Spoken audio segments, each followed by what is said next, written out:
Čaute vodnofajkari, tak vítajte. Dneska tu mám pre vás tak nezvyčajné dvojrecenziu na miso Hrozno a miso Broskyňa.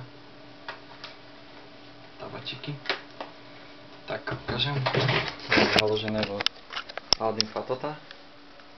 3 kokosáčiky a Aladdin Mary Jane.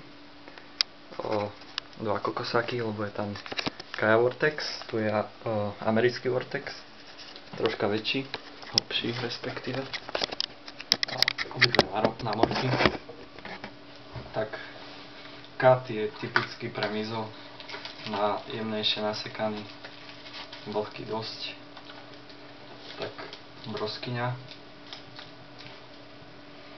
Vonia to úplne sviežo, ako, neviem, troška ako osviežovať, ale nie tak nepríjemné, jak miso citrón, ale proste je úplne parádna broskyňa. Kat je, no typicky môžem ukázať.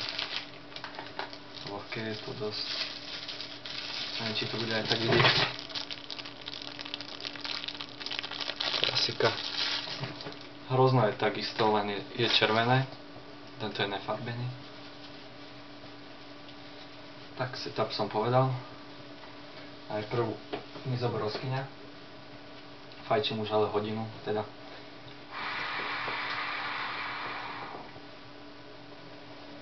Dým je stále dobrý.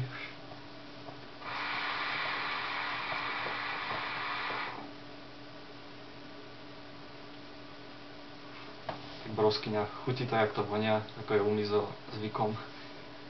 A dosť príjemné. Stále je cítiť tá chuť už aj po hodine.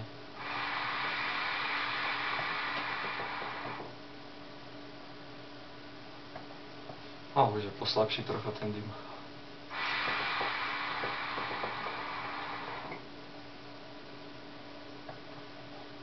Ale klasika, veľké oblaky.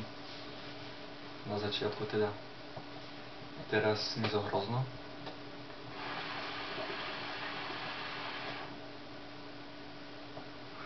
Tu ide ešte väčšie oblaky troška. Chutí to, jak to vonia.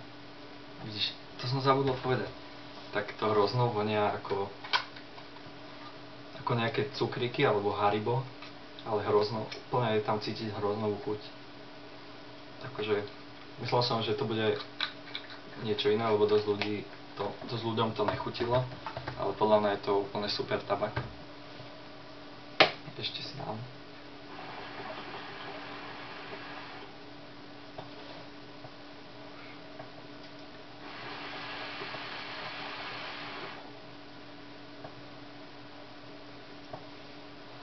Čo dodať? Keď máte rady Hroznový tabak a broskynový, tak, alebo respektíve Hrozno a broskynu, tak tieto dva tabaky určite odporúčam. A za tú cenu sa to oplatí. 3,40 stále jeden.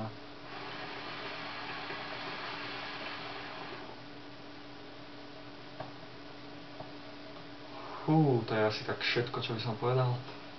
Ešte jeden shot. Majte sa.